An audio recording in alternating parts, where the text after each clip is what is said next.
This is Inside Town Hall, a behind-the-scenes look at city government and the issues affecting you and your family.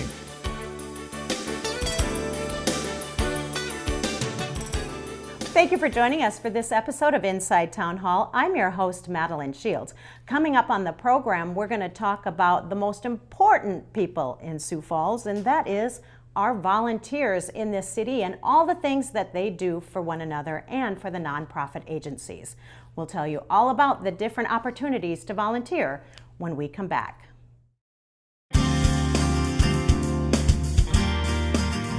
Hi, Dr. Score here from Falls Community Health. It's that time of year again and time to get your annual flu shot.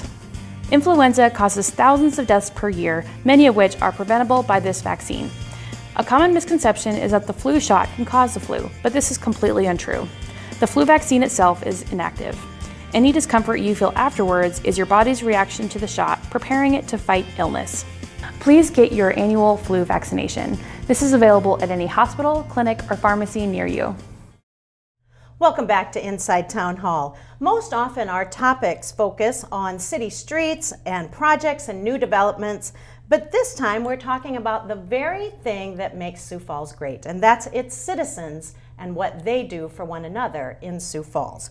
Joining me is City Councilor Marshall Selberg, and his guests are Steve Cook, Jack Divig, and Jamie Gates. Thanks for joining us today, and you're all volunteers.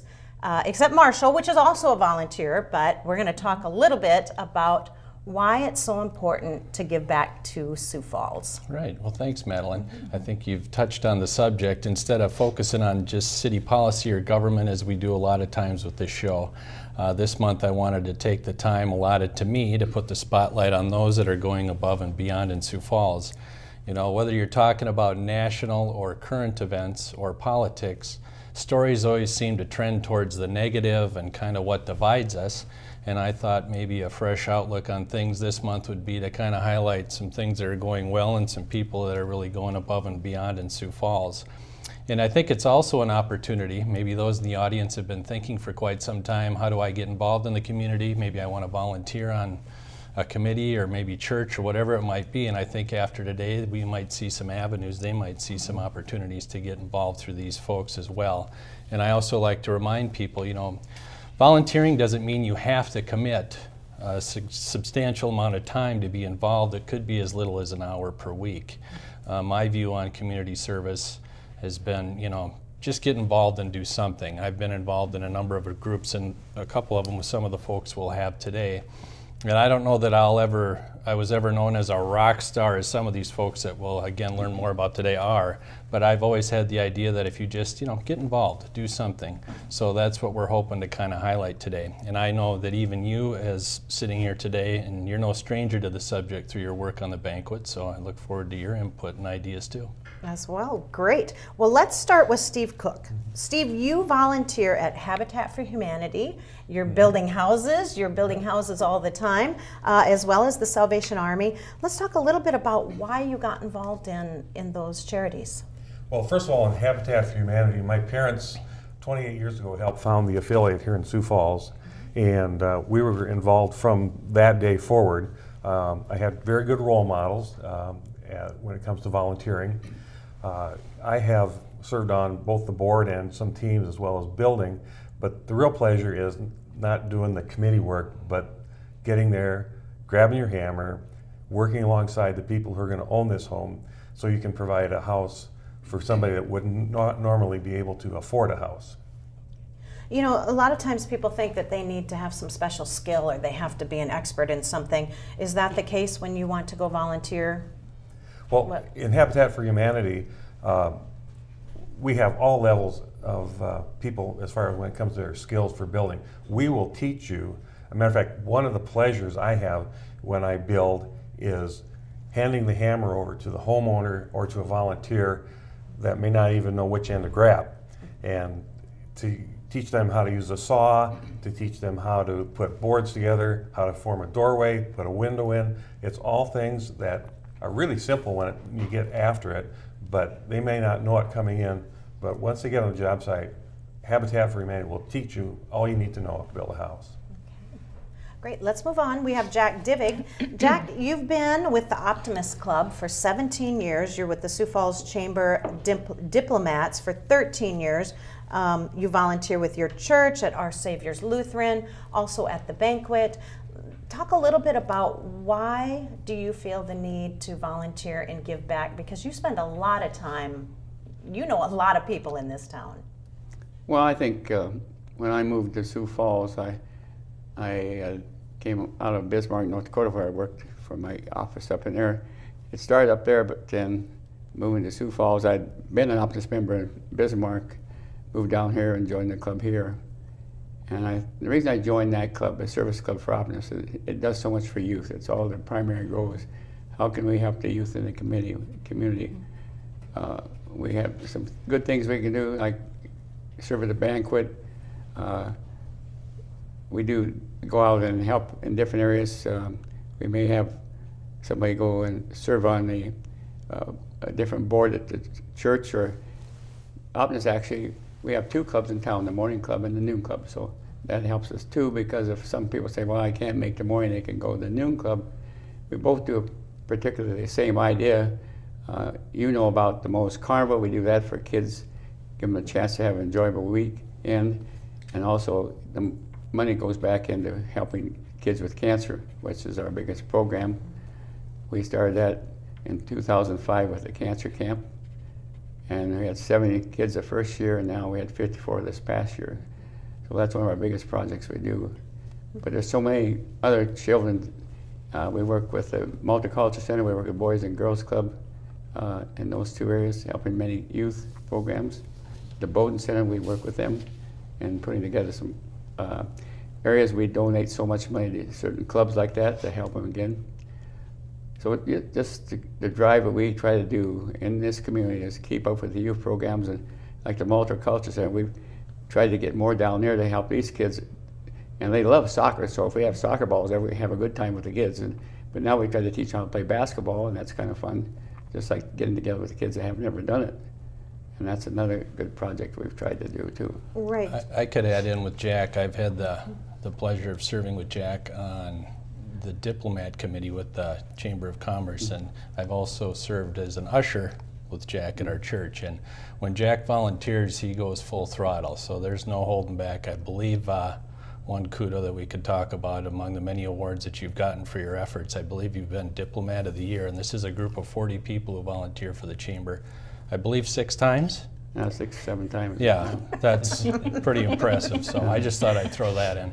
So when I said Jack knows everybody, I wasn't kidding. Jack gets around and he volunteers at a lot of places. One thing I wanted to just talk a little bit about is the Mo's Carnival. And that is through the Optimist Club, it supports Camp Bring It On. For people who don't know what that is, it's a camp that allows children who are being treated for cancer to go to camp. So that provides the doctors, nurses, for kids to be able to have a camp experience like every other healthy kid. It's pretty difficult to send a kid who's getting chemo treatments to camp, and that's, tell a little bit about what your passion is, because I know you visited camp as well. Yeah. We work with the members. In 2005, when we started this, we got involved with Sanford and got this project going. The things that you do when you get to meet these kids, and especially at camp, because they've all had some type of cancer, some worse than others, but you see them, and over the years, they can go until they're the 4th year, and then after that, if once they get to age 18, they can't come back to camp. But there's a thing there that 2 or 3 of them came back to camp to help again with the kids. One of those young ladies lost her leg from cancer, and she came home. Her dad lived here in Vermillion.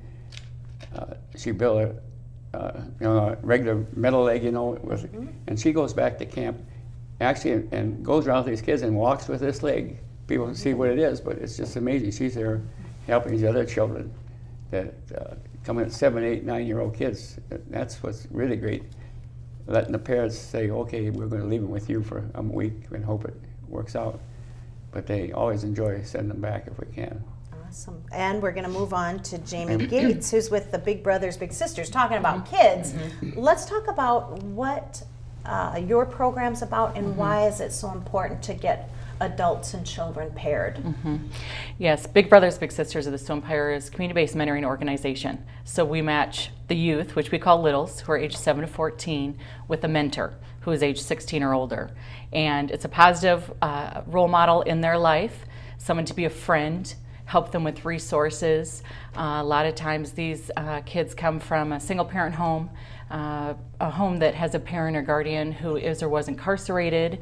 Majority of the kids come from low income families, and a lot of times they just don't have folks giving them the time, the one-on-one time. And so we match them with a role model, mentor in their life to give them one-on-one time. And it really makes an impact in their life. It's the mentors, it's about giving of your time. It's not about giving of money. It's just, you don't need a special skill. You don't need a special degree. It's just wanting to give of time to help these kids and put them on the right path in life. A lot of times when they're paired, the child might be younger, but this could be a lifetime relationship. Yeah, we've had mentors who, we have one I can think of that was matched when the little was 7, and they're matched till, they can be matched till they graduate high school, so they're matched till they're 18, and now that little is 28 years old and still stays in contact with his big brother and goes to dinners, knows his big brother's daughter, if that makes sense, and is part of the family. I mean, that it is a lifelong relationship that they will have forever. I can throw in a little bit about Big Brothers Big Sisters. I've served on the board now for, I believe, 3 years. Just tying in a little bit about what I know, again, I've had the pleasure to serve with Jamie. I believe we've known each other for probably about a decade, and I met her through public service and my volunteering. And I think Cancer Society was an organization that you ran for a number of years before Big Brothers, and then you came on to Big Brothers, what, 4 years ago now? Yep. Time flies. But the job she's done turning things around has been incredible. I mean, she gets things done. She's a rock star in the community. I think we've taken programs. We used to, the big event for Big Brothers used to be the Bowl-a-thon, which maybe raised $15,000 a year. You brought on a program, our Kentucky Derby Gala, that now raises $100,000 a year, I believe, last year. We brought on an event, we can talk a little bit more about the Over the Edge, which is something new and different.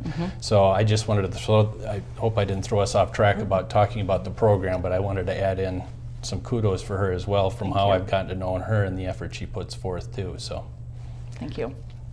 I want to just ask all of you, in not any order, but you know, what's your advice for other people that are watching this that say, you know, I should really go out and do something, but I don't know what to do? Pick up the phone, call, you know, either Habitat for Humanity or Salvation Army that I'm involved in. This is a busy time of year for both of them, especially the Salvation Army. We're coming into Christmas. There's always opportunities. We have the toy lift. We have the kettles out there ringing bells. We have Toy Town. We're wrapping presents at this time. We're working with people that need assistance at Christmas and Thanksgiving time. You can serve at the meals on Saturday or Sunday night. There are dozens of ways with Salvation Army.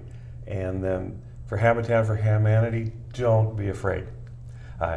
We build year-round now. We're closing up a couple houses, so we'll be working inside. And if you want to learn about Habitat, or if you want to learn about how it works, that we're not giving houses away, we're helping people to have a mortgage, no interest, that they wouldn't be able to qualify for otherwise.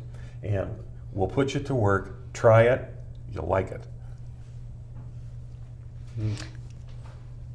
Well, I have the only thing I really think reminds me now, lately, was the fact that we have a couple youth in our community again that are young people, 17, 18, and they're joining our club because they want to get involved with the program of helping kids.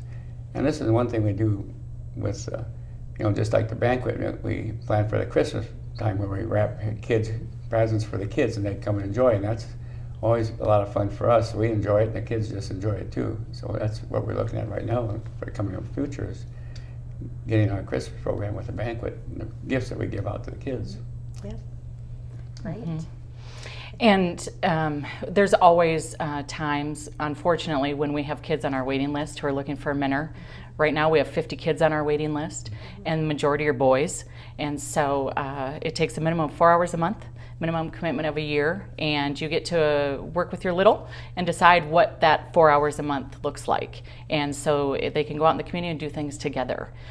Specifically for Big Brothers Big Sisters, we need those volunteers, but also it is important for folks to volunteer in the community, and volunteering looks different for everyone, and everybody has the right time in life to volunteer. And so the helpline 211 is a great place to call as well, to find out if they're looking for something more specific. They can narrow it down by finding out what those opportunities are as well. Yeah, pick something of interest, just do something. Find something that you're interested in. We're going to take a break right now, and we're going to talk to some more volunteers and some other agencies that they're helping out when we come back. We'll be back in just a moment. Sioux Falls Parks and Recreation has part-time positions available to supervise our open gym programs. Flexible schedules, afternoon, evening, and weekend opportunities are available. Apply online today. Great jobs, great experiences. To find your job, go to siouxfalls.org/parks-jobs. Welcome back to Inside Town Hall, where we are talking about volunteering in the city of Sioux Falls. And we are here with City Councilor Marshall Selberg. And we have a whole new group of guests, Jean Beto, John Mogan, and Diane Bauk. Welcome to Inside Town Hall. Let's talk a little bit about what makes you volunteer for a particular organization. Should we start with you, Jean? I volunteer because to me it's an obligation. I mean, all of us have to contribute to our community. I do it because I can, because I have to, and I see so much need among children and families out there that just can't be addressed by nonprofits and organizations with their paid employees. And the two organizations I spend the most time with really directly address needs of kids and families. And that's why I'm involved where I am. Let's talk about what the organizations are. I'm a court-appointed special advocate for children who are abused and neglected, children who have been removed from their families because of abuse and neglect. It's a horrifying drama that plays out across this city. We have some 75 volunteers that work with kids when they're removed from their homes. And we are tasked, highly trained, and tasked to be advocates for the kids. But in addition to that, we're investigators, information gatherers, and I'm all over this community, as is Diane, as we try to find all the information we can about these kids, their parents, and everybody they intersect with, so we can make recommendations to the court about what's in the best interest of the kids. And we can't make recommendations unless we know everything about these kids and get involved in their lives. And your program's commonly known as CASA, right? CASA, right, right. Do you know if they're always looking for more volunteers? We have a hefty waiting list. Unfortunately, there are more and more cases all the time. They're getting more severe, and there are more of them for various reasons. Poverty, drug use has gone way up. We have about 75 volunteers. I don't know exactly what the waiting list is, but it's not a volunteer position, as I said, for the faint-hearted, because it's heavy duty, and we spend a lot of time and are highly trained, but take it very seriously because these kids deserve it. They deserve advocates, and they deserve people who are involved in their lives. John Mogan, let's talk a little bit about what you do in your spare time. I was a 34-year veteran of teaching music in South Dakota, and I really wanted to give back. I grew up in a family where volunteerism was, well, my mom and dad just did that all the time. My dad was a banker. He came back from World War II, and I mean, those guys just took the little town of Waubay by the horns and said, we're going to make things better for us and for the kids. And so I feel kind of like Jean, you know, that's our job. That's what God is preparing us for, and to make things better for other people. got to work at the banquet just recently, so that was fun. But I have a lot of different volunteer hats. I have a couple boys that I've been mentoring. Gabe just for 3 years, but Dawson I've had for 8 years. I've seen him grow a lot. The mentor program through Lutheran Social Services is really, I get out of it more than I give. I think most volunteers could say that. When I retired, I thought, this will be fun, sitting and watching TV and going out for coffee, but I just don't do that much. I've got, quite a few volunteer opportunities through our church, playing music, leading music from the piano there. But I love the Salvation Army. I've been involved with them since I retired 10 years ago. And even before that, I was organizing bell ringers. And so the chance to get on the board of Salvation Army came, and I said, okay, let's do this. So the commitment isn't tremendous, but during the Thanksgiving or before Thanksgiving to Christmas season, it's pretty, there are an awful lot of people that need help. And it's not just the Salvation Army that's doing it. I think God really works through the Salvation Army, through those of us on the board, and through other volunteers. And it's just fun to see families that really need the help, that are really struggling, that are really trying to make their families work. And it's fun to be able to help them out a little bit. So. John and Jean, I see you're both on Salvation Army, the board of directors. What all does the Salvation Army do? I mean, you see the bell ringers and that, but I mean, is it the show isn't long enough to say, but can you say that's probably right. Yeah. They do more good than you can even imagine, day by day by day. Every afternoon at the Salvation Army, people line up, and we have social workers who meet with them individually to see what their needs are, from a pair of shoes to help with rent to utilities. And then at Christmas time, we kick into gear with Kettle Switches, where we raise all of our money locally. And then our Toy Town project is huge, with toys for prisoners' kids in 3 prisons and families in need. And I'm always proud that Salvation Army is the top. As far as money that's given, it's like 95% of the money that's given goes to the people that need it. Their administrative costs, our majors are just work for a penance, but they just love the Lord and they just love the people, and it's fun to work alongside them. I think you find that at a lot of nonprofits. And Diane, let's get to you. You have also worked at CASA. You have a lot in common with our other volunteers and through the school district. Talk a little bit about what, and you were at the banquet for 6 years on their board of directors. A lot of people, they serve on boards, and that is very time consuming too. You may not see them out working, but they're in the background doing a lot of organizing and running the business.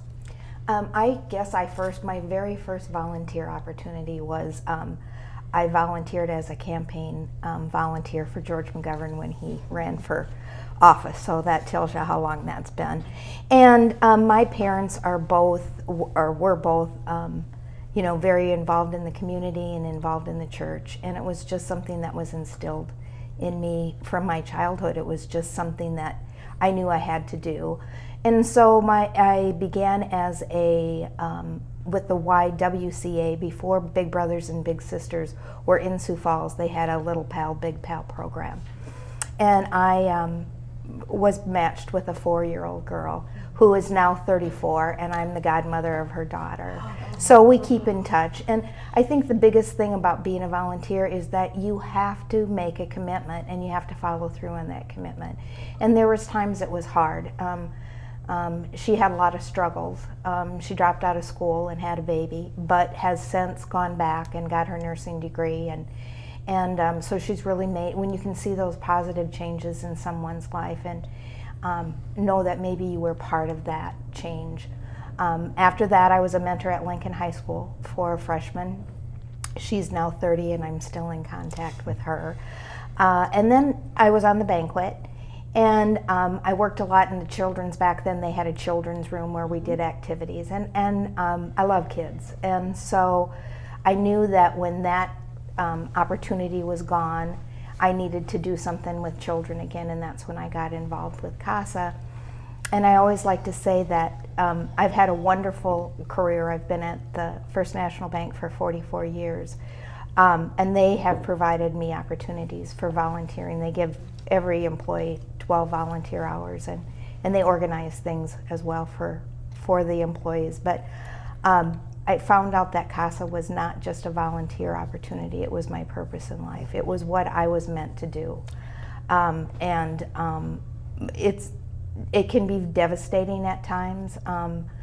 I just came from court yesterday when one of the kids that I was a CASA volunteer that aged out of the system got sentenced to prison. And it's very sad when you know that these lives can't be turned around at some point, and hopefully incarceration will help her. And it's because of the huge drug problem that we have in Sioux Falls. A lot of the cases I'm seeing now are involved with drugs and meth, and that's very difficult. I'm also a mentor at McGovern. I've been with that young lady for 5 years now, and I'm on the community outreach program at St. Joseph's Cathedral, where we have members of the parish go out into the community. And we were just at the banquet recently too, and we'll go to Bishop Dudley, and we try to plan something every month for that. I read. I'm a lector at Daily Mass on Tuesdays, and then I also serve communion to the folks at Dalrymple that can't make it to Mass. So there is a job for everyone there is. Who has any interest in giving back. You know, what's your, when you hear these stories from the citizens in Sioux Falls, how does it make you feel as a city councilor? Yeah, isn't this a feel-good show for the holidays? It is that's great. coming up? I think it's terrific.